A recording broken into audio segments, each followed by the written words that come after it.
तेरी महफिल सजाना मेरा काम था, तेरी महफिल सजाना मेरा काम था। बिल्कुल सुकून से आप मेरी गुफ्तगू को मुलाहिज़ा फरमा लें। बिल्कुल सुकून से मैं आपसे गुफ्तगू करूँगा। अल्लाह करे मेरी ज़ुबान पर कलमा हक़ जारी फरमाए और आपको कलमा हक़ सुनने की तौफ़ीक़ अता फरमाए। एक मरतबा जी लगाकर दुरूद शरीफ पढ़ें। अल्लाहुम्मा सल्ली व सल्लिम सलातम व सलामन अलैका या रसूल अल्लाह, सलातम व सलामन अलैका या नबी अल्लाह। सुकून से सुनिए। अल्लाह ने इरशाद फरमाया, फमन कान यरजू लिक़ा रब्बिही फलियामल अमलन सालिहा। अल्लाह ने इरशाद फरमाया, अगर तुम में से कोई अपने रब से मुलाकात की उम्मीद करता है, तवज्जो रखें आप 20 मिनट के लिए। अल्लाह ने इरशाद फरमाया, तुम में से अगर कोई अपने रब से मुलाकात की उम्मीद करता है तो उसे चाहिए कि वो नेक काम करे। फलियामल अमलन सालिहा, तो उसे चाहिए कि वो नेक काम करे।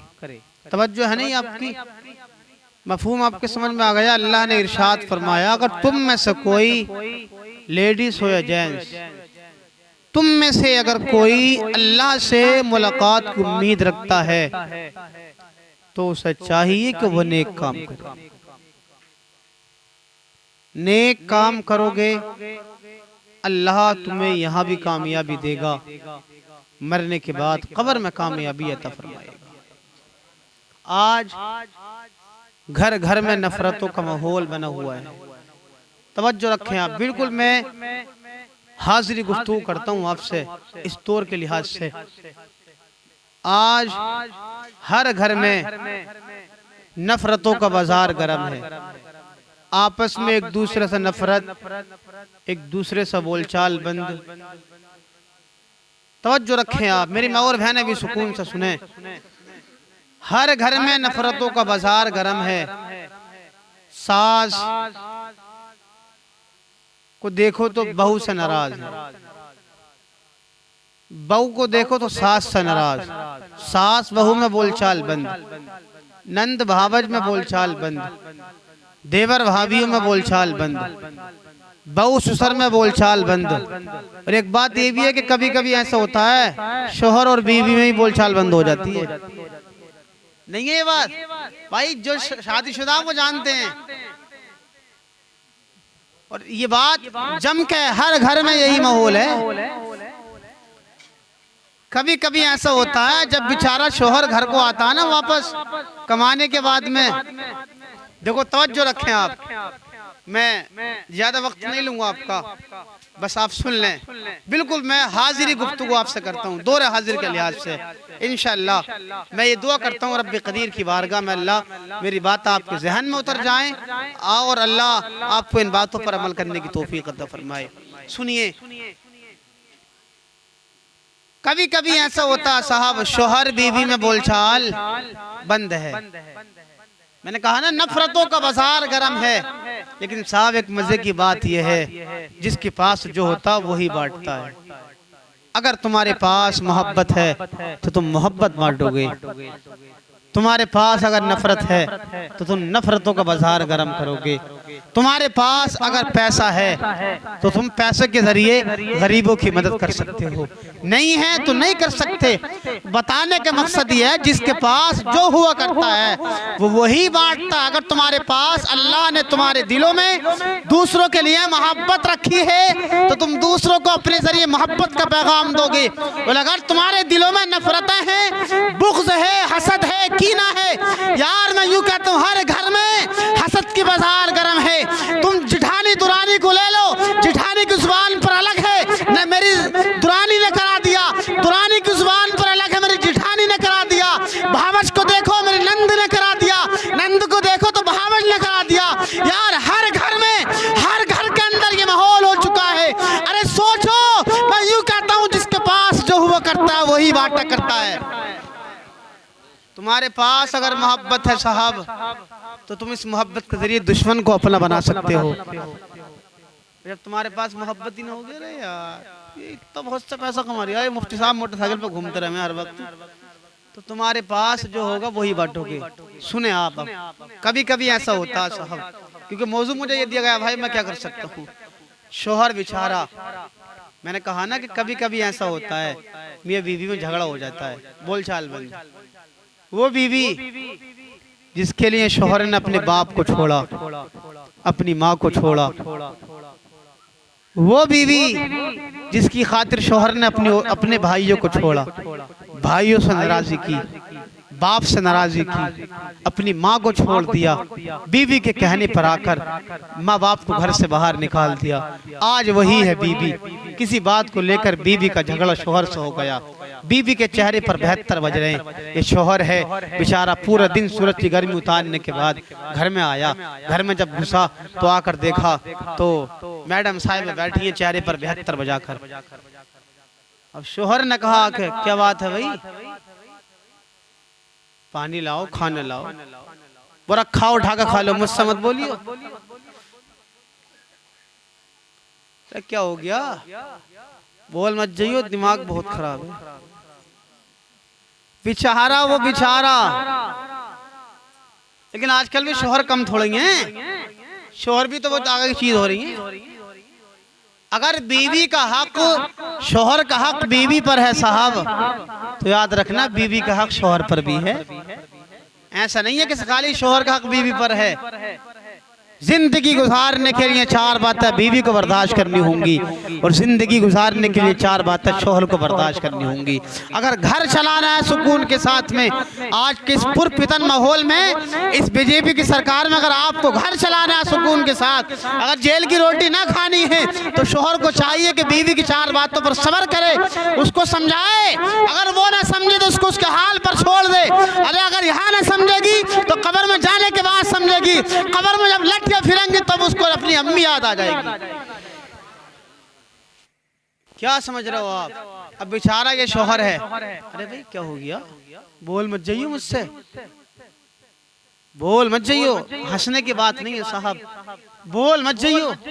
ये बेचारा शोहर था, घर में बाहर था, जब काम कर रहा था तो मालिक की सुन रहा था, ये काम करो, ये करो, ये करो। बेचारा घर में आया, सूरज की गर्मी सर पर उतारने के बाद, तो घर का माहौल अलग है यार। होना तो ये चाहिए था ना, जैसा शोहर घर में घुसा था, बीवी को चाहिए था, बीवी सलाम पढ़ती झुककर और कहती मेरे सर के ताज तुम आ गए। अरे जरा आज घर के माहौल जो खराब हो रहे हैं, मियाँ बीवी में जो झगड़ा फसाद हो रहे हैं, उसकी वजह यह है अगर शोहर घर में दाखिल हो जाए, बीवी को चाहिए अपने शोहर को सलाम कर ले। अरे शोहर कितने भी गुस्से में आए, कितनी भी मेहनत करने के बाद घर के लिए दाखिल हो, बाहर से आकर बीवी ने अगर सलाम कर लिया तो शोहर का सारा गुस्सा उसी वक्त खत्म हो जाएगा। लेकिन ये कहाँ है आजकल भाई? आजकल तो यह क्या रहा होगा, वो रखा खाना उठाकर खा लेगा, बोले लाओ पानी, पानी पिला दो पानी। जब नाराजी होती है ना, नाराजी में बीवियों में, तो फिर बीवी ये नहीं देखती कि मेरा शोहर है, और शोहर ये नहीं देखता कि मेरी बीवी लट्टे फेरना तो फेर नहीं है। ये आजकल के शोहरों का हाल है साहब। अल्लाह ने बीवियों को मारने के लिए नहीं बनाया, अल्लाह ने बीवियों को सीने से लगाने के लिए बनाया। बीवियों पर लट्ठ मारने वालों, बीवियों पर अपने हाथ से तमाचा मारने वालों, अल्लाह ने आपको बीवी की शक्ल में नीमत अता फरमाई है। तो ऐसा नहीं है कि सिर्फ शोहर का हक बीवी पर है, बीवी का हक शोहर पर भी है। अब बीवी को अल्लाह ने आपको मारने के लिए नहीं बनाया, बल्कि अल्लाह ने बीवी को सीने से लगाने के लिए बनाया। सुनिए आप, मैं अर्ज ये कर रहा था फहीम भाई, तवज्जो रखें तो सुने। आओ हम नबी पाक की सीरत का एक पहलू लेते हैं, और उसके बाद आप अंदाजा लगा लेना कि हम किस मोड़ पर हैं और हमें क्या करना चाहिए, और इंशाअल्लाह आपका दिल बोलेगा। सुने, मदीना मुनव्वरा की पाक जमीन है, वो मदीना जहाँ पर मस्जिद नबी बनी हुई है। मस्जिद नबी का सवाब आपको मालूम है, आका इरशाद फरमाते हैं एक वक्त की नमाज जमात के साथ अदा करने में अल्लाह 50,000 नमाजों का सवाब अता फरमाता है। लेकिन भाई इमाम ईमान वाला होना चाहिए, सुन्नी सही उल अकीदा होगा तभी सवाब मिलेगा। तवज्जो है नहीं आपकी। अब सुने, मदीना मुनव्वरा की पाक जमीन है, आका मस्जिद नबी के अंदर तशरीफ फरमा है, सहाबा का झुरमुट है, एक पागल औरत है ज़ईफा, चेहरे पर गर्द लगी हुई है, कपड़े फटे पुराने हैं। चकफादलपुर के जिंदा दिल सुन्नियों और मेरे अजीज बाहर से आने वाले मेरे मेहमानों, सुनिएगा, आपके कदम इस घर में क्या गए, अल्लाह ने इस घर में बरकत को नाजिल फरमा दिया। मेहमान जब घर में आता है, अल्लाह बरकत का नुज़ूल घरों में दाखिल फरमाया करता है। मेहमान जब घरों में आया करें तो चेहरे पर 76 मत बजाया करो, बल्कि उनके चेहरे को देखकर खुश हो जाया करो, इसलिए कि मेहमान जब जब घर में आता है, आका इरशाद फरमाते जब अल्लाह अपने बंदे से खुश होता है, तवज्जो रखें आप 20 मिनट के लिए, जब अल्लाह अपने बंदे से खुश होता है तो अल्लाह तबारक व तआला घर में मेहमान को दाखिल फरमा दिया करता है। और ज्यादा खुश होता है तो अल्लाह तबारक व तआला हल्की हल्की प्यारी प्यारी बारिश को नाजिल फरमा दिया करता है। जब और अल्लाह अपने बंदों से ज्यादा खुश होता है तो फिर आखिरी हदीस का मफहूम सुने, जब अल्लाह और ज्यादा अपने बंदे से खुश होता है तो अल्लाह घर में बेटी को पैदा फरमा दिया करता है। आज बेटी घर में पैदा क्या हो जाए साहब, बात तो समझ में आ रही है नहीं आपके? बेटी घर में पैदा हो जाए तो चेहरे पर 72 बज रहे हैं, बाप के बाप अलग खड़ा है, दादा अलग खड़ा है। किसी ने पूछा साहब क्या हो गया? पूछो मती, घर में बेटी पैदा हुई है। बेटी, अरे बेटियों को ज़हमत समझने वालों, तुम क्या समझोगे बेटियों की इज्जत और शान को? याद रखना, जब जब बेटी घर में पैदा होती है, अल्लाह की नीमत तो है बेटी, बेटा खाली ओनली अल्लाह की नीमत है, लेकिन बेटी के लिए अल्लाह ने ये मर्तबा रखा है। बेटी जब घर में पैदा हो जाए तो अल्लाह की नीमत के साथ साथ अल्लाह की रहमत का नुज़ूल हुआ करता है। बेटी घर में क्या आई, अल्लाह ने नीमत तो आपको बेटी अता फरमाई है, लेकिन बेटी के साथ साथ अल्लाह ने आपके घर पर बरकत को नाजिल फरमा दिया है। रहमत हुआ करती है अल्लाह की जिस घर के अंदर बेटी पैदा हुआ करती है। लेकिन क्या करें हमने आज बेटियों को ज़हमत समझ लिया है। यार जरा सोचो थोड़े से मुख्तसर से वक्त के लिए, अगर तुम भी न चाहोगे बेटियां पैदा हो और भी न चाहेंगे तो फिर तुम्हारी शादियां कहाँ से होंगी? बताइए आप मुझे।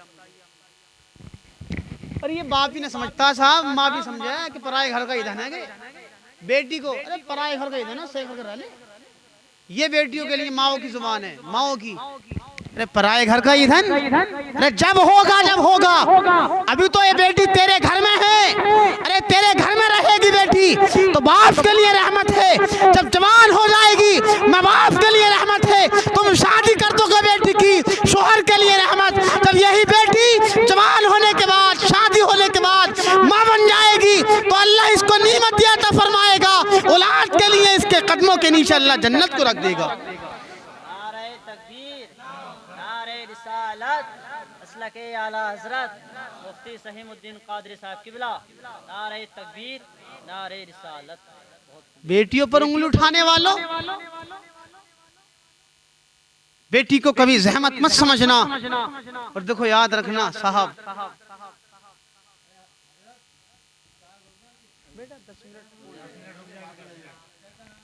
देखो याद रखना साहब, बेटियों को जितना प्यार अपने माँ बाप से होता है इतना प्यार बेटे को अपने बाप से नहीं होता। अब सोच लेना आप सब तजर्बेकार आदमी, जितना प्यार बेटी के दिल में माँ बाप का होता है उतना प्यार बेटे के दिल में माँ बाप का नहीं होता है। बेटी का दिल है साहब, ये बेटी का। तो अल्लाह ने अगर आपको बेटी अता फरमाई है तो बेटियों की कदर कीजिएगा। बहरहाल अब मेरी गुफ्तगू सुनिएगा आप। एक बूढ़ी ज़ईफ़ा है, पागल, चेहरे पर गर्द लगी हुई है जिसको हम धूल बोला करते हैं, लिबास फटा पुराना है, मस्जिद नबी के दरवाजे पर आई। मेरे नबी अपने सहाबा को वसीयत कर रहे थे। मेरे नबी ने जब देखा एक बूढ़ी ज़ईफ़ा पागल दरवाजे पर खड़ी है, मेरे नबी ने इरशाद फरमाया, क्या हाल है बूढ़ी ज़ईफ़ा, क्या मामला, बोलो। तो बूढ़ी ज़ईफ़ा पागल ने कुछ नहीं कहा, हाथ के इशारे से बुलाया, इधर आओ। अब सोचो, जो आमना का लाल सहाबा को वसीयत कर रहा हो, एक पागल दरवाजे पर आने के बाद में हाथ के इशारे से बुलाए। मेरे नबी अपने सहाबा को वसीयत जहां फरमा रहे थे, वसीयत फरमाना ख़त्म किया, मस्जिद नबी के दरवाजे पर आए। जब आका करीम उठ रहे थे तो सहाबा ने कहा, आका ये तो पागल है, इसकी कोई बात सुनने के लिए तैयार नहीं है, तुम क्यों उसकी बात सुनने के लिए जा रहे हो? ये पागल है, चेहरे पर गर्द लगी हुई है, फटा पुराना इसका लिबास है, इसे तो कोई पास में बिठाने वाला नहीं है, कोई इसकी बात सुनने के लिए तैयार नहीं होता, कोई इसे अपने घर में बिठाने के लिए तैयार नहीं होता। आप मस्जिद नबी को छोड़कर, सहाबा को वसीयत करने के बाद छोड़कर दरवाजे पर बात सुनने जा रहे हो। अब क्या हुआ? अरे मेरे नबी ने इरशाद फरमाया, आप जरा ठहरिएगा, मैं इस पागल की जरूर बात सुनूंगा। मेरा नबी है मस्जिद नबी के दरवाजे पर पहुंचा। पहुंचने के बाद पागल से कहा था, ए बूढ़ी ज़ईफ़, बोलो क्या हुक्म था? अब सुने, तवज्जो रखें आप। हमने कहा था ना, आज हर जगह नफरतों का बाजार गर्म है, आज हर घर में नफरतों की बाजार लगी हुई है। अब यही बूढ़ी ज़ईफ़ पागल है। मेरे नबी ने इरशाद फरमाया, बोलो क्या हुक्म था?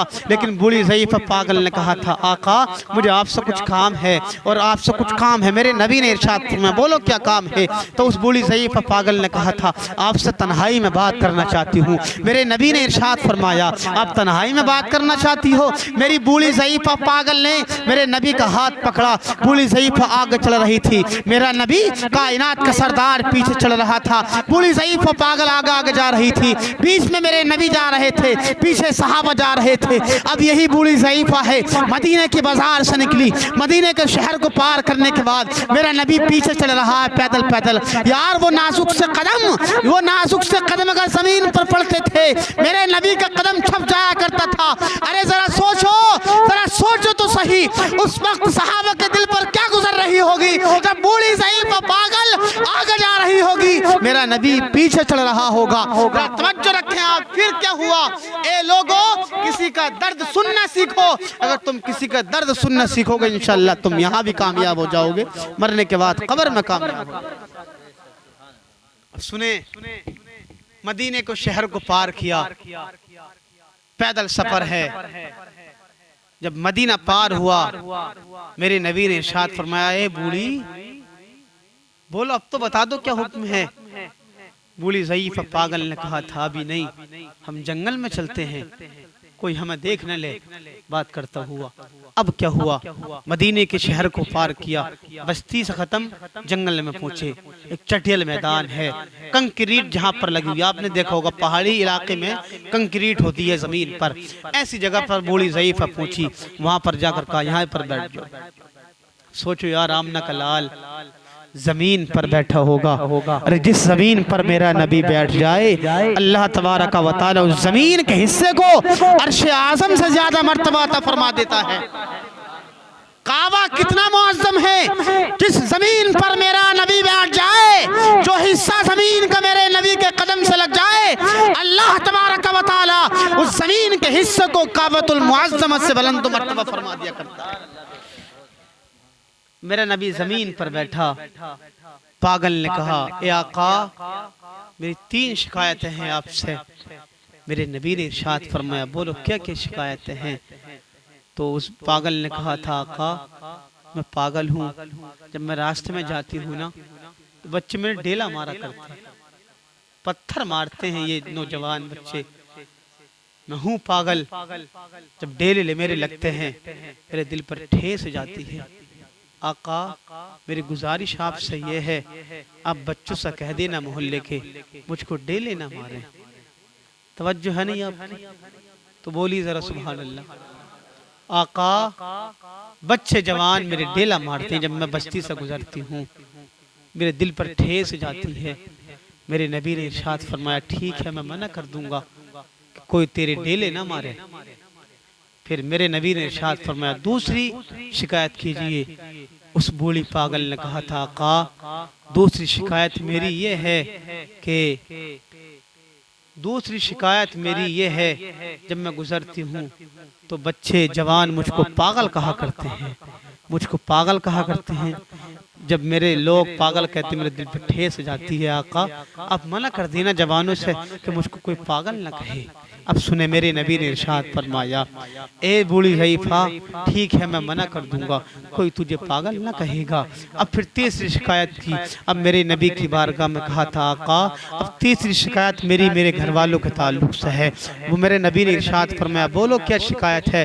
उस पागल ने कहा था, आका तीसरी शिकायत ये है कि मैं पागल हूँ, जब रात की तारीकी छाती है मेरे घर वाले मुझको घर से बाहर निकाल देते हैं। तवज्जो है नहीं आपकी। बूढ़ी पागल ने कहा था, आका जब रात आती है, रात का अंधेरा छाता है, तो मेरे घर वाले मुझको घर से निकाल दिया करते हैं और मैं पूरी रात ठंडे में गुजारती हूँ। आका मेरा कोई पुरसाने हाल नहीं है। आका तुम मेरे घर वालों से कह देना कि जब रात की तारीकी छा जाए तो मुझको घर से ना निकाला करें। मेरे नबी ने इरशाद फरमाया, ठीक है मैं तेरे घर वालों को समझा दूंगा। अब तवज्जो रखें आप अजीज़ान मिल्लत इस्लामिया, आक़ा करीम की शान देखिएगा आप। मेरे नबी ने इरशाद फरमाया, बूढ़ी ज़ईफ़ा पागल, जब जब लोग तुझको पागल कहा करें तुम मेरे दरबार में आ जाया करना, तेरे लिए नबी का दरबार हर वक्त खुला है। मेरे नबी ने इरशाद फरमाया, ए बूढ़ी ज़ईफ़ा पागल, जब जब बच्चे तुझको कंक्रीट मारे तू मेरे दरवाजे पर आ जाना। अगर तेरी बात कोई सुनने तैयार नहीं होगा तो आमने गलाल सुनने के लिए तैयार हो जाएगा। अरे जब जब रात की तारीकी छाए तेरे घर वाले तुझको घर से निकाल दे तो तू टेंशन मत लेना, तू नबी के दरबार में चले आना, तेरे लिए नबी का दरबार हर वक्त खुला रहेगा, हर वक्त खुला रहेगा। अरे जरा सोचो, मैं आपको बताना ये चाहता हूँ, अरे किसी का दर्द सुनना सीखो। अगर तुम किसी का दर्द सुनना सीखोगे दुनिया तुम्हारी हो जाएगी, तुम यहाँ कामयाब हो जाओगे, मरने के बाद कब्र में कामयाब हो जाओगे। तवज्जो है नहीं आपकी। दर्द सुनना तो सीखो। ए लोगों, किसी गरीब का दर्द सुनना तो सीखो, अल्लाह तुम्हें हर मोड़ पर कामयाबी अता फरमाएगा। लेकिन हम क्या करें, ये नबी की सीरत का एक पहलू हमें ये दर्स देता है कि हमें दुश्मनी ख़त्म करते हुए हमें आपस में एक दूसरे से मोहब्बत करनी चाहिए। अगर पागल भी हो तो उसे भी सीने से लगा लेना चाहिए, अगर मजनू भी हो तो उसे भी सीने से लगा लेना चाहिए। तभी किसी आशिक रसूल ने नबी की शान में कहा था, जिन्हें कोई मुँह ना लगाता था उनको, जिन्हें कोई मुँह ना लगाता था उनको, गले से लगाने हुजूर आ गए हैं। जिन्हें कोई मुँह ना लगाता था उनको, गले से लगाने हुजूर आ गए हैं। और रुकी ऊँटनी तो ए अय्यूब बोले, रुकी ऊँटनी तो ये अय्यूब बोले, मेरा घर बसाने हुजूर आ गए हैं, मेरा घर बसाने हुजूर आ गए हैं। ये है मेरे नबी की